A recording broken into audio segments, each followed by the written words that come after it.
In this short video, we're going to talk about the 2022-2023 LOTG changes. This year, the changes are quite small and limited. There are many more clarifications than actual changes. But it is important for all of us to understand what the changes are and how we have to apply these changes and clarifications in our games. You might have also heard about some of the changes associated with offside interpretation, particularly how we interpret deflection versus deliberate play.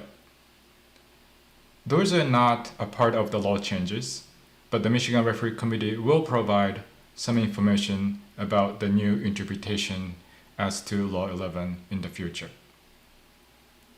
Now, it's also important to remember that even though these changes have already taken place internationally as of summer 2022, the changes are going to take into effect on January 1st, 2023 in the local context.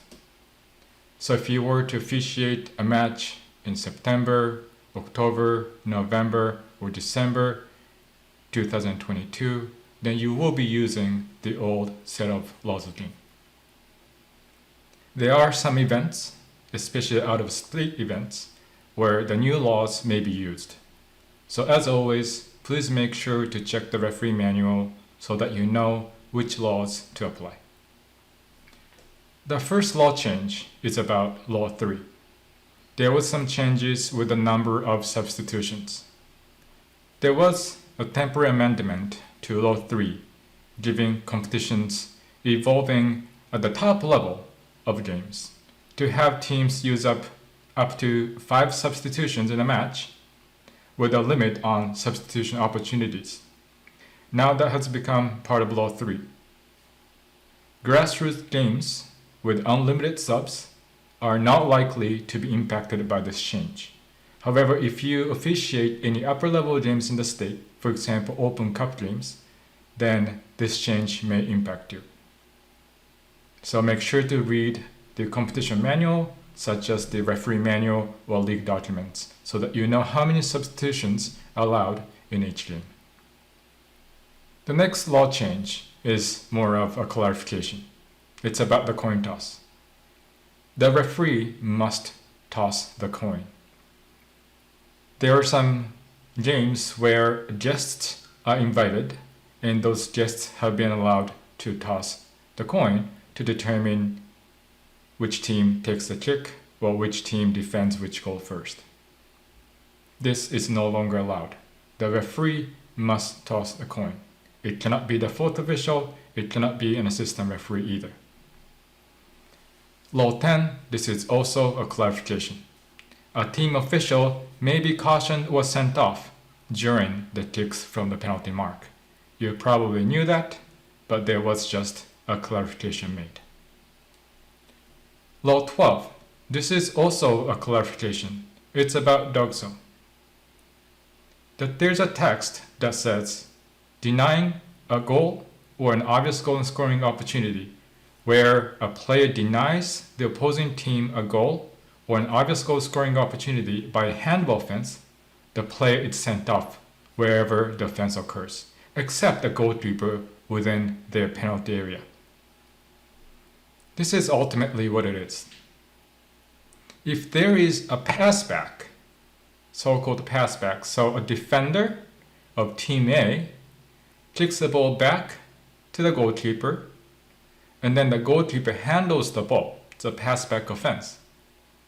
And if the ball is about to go into the goal and the goalkeeper handles the ball, then that was a handball offense. Handball offense by the goalkeeper within their own penalty area will not be penalized with misconduct. So in that situation, there is no yellow card or red card, just indirect free kick.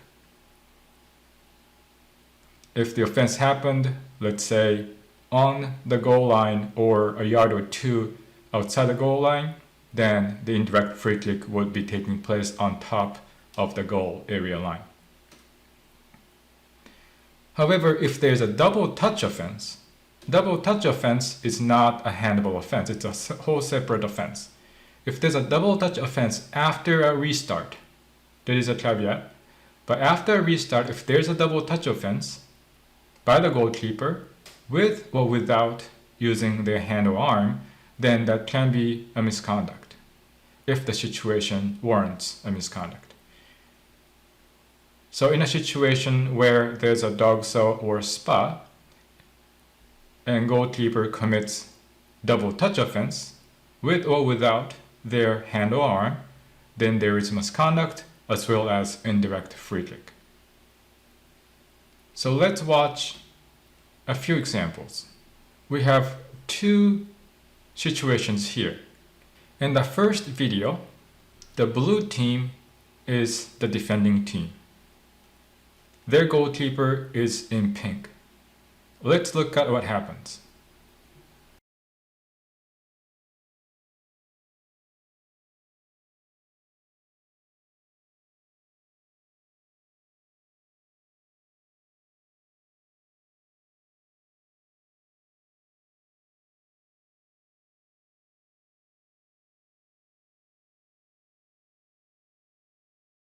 What you saw was a blue team defender kick the ball to the goalkeeper. However, the goalkeeper was not in the right position, so the ball was about to go into their own goal. So the goalkeeper touched the ball with his hand to save the ball from going in, basically preventing an own goal. In this situation, the goalkeeper committed a handball offense in his own penalty area. Therefore, the restart is an indirect free kick at the top of the goal area line without a yellow card or a red card. Now let's compare this to the second video. In the second video, the goalkeeper takes a goal kick and see what happens after.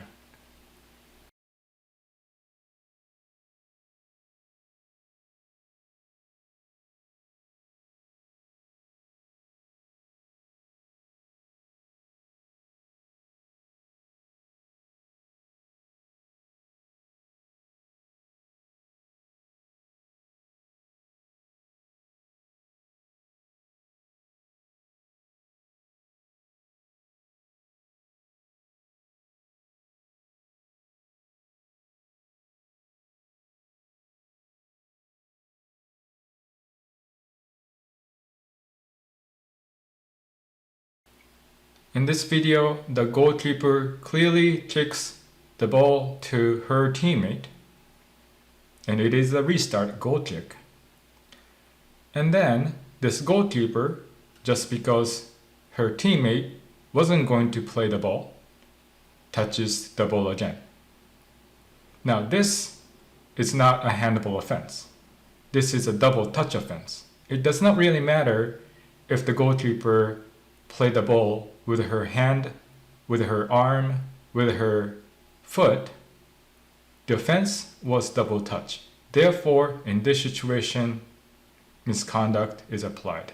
The restart is indirect free kick with a red card if it's a dog saw and yellow card if it's spa.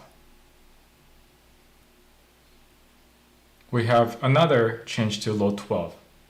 This is restart of play after fouls and misconduct. Basically, what this is talking about is a situation where a player leaves the field of play without the referee's permission and commits an offense against an outside agent. So a player leaves the field of play and, for example, hits a fan, a ball person, or somebody like that. It can be a parent. In that case, an indirect free kick is given at the point on the boundary line where the player left the field of play. The restart is for leaving the field of play without the referee's permission. And of course, any disciplinary sanction must be given as well. So if a player leaves the field of play without the referee's permission and strikes a parent, then of course that player is sent off. But the restart is an indirect free kick at the point on the boundary line where the player left the field of play. there is some clarification about handball. I believe you remember the drawing on top. The shoulder is not handball, arm is handball. The same applies even if the arm is out. Now, this drawing is quite misleading. It is not the t-shirt sleeve line that determines handball versus no handball. It is the armpit line. Put your finger at the deepest spot of your armpit and then draw a horizontal line parallel to the ground. That is the line that determines handball or no handball. The last piece is penalty kick and the kicks from the penalty mark. Now the goalkeeper, as you can see in the picture, is allowed to have 1 foot ahead of the line and 1 foot behind the line. This is allowed. Or the goalkeeper may have 1 foot on the line and 1 foot behind or in front of the goal line. That is allowed as well. However, the goalkeeper is not allowed to stand obviously in front of the goal line or fully behind the goal line. 1 foot ahead, 1 foot behind, like you see in the picture, is allowed. So these are the 2022 to 2023 law changes. As you can see, the changes are small in number, and most of our games may not really see the impact of the changes. But again, it's always important to know all these changes so that we are ready to apply the appropriate laws as we need to.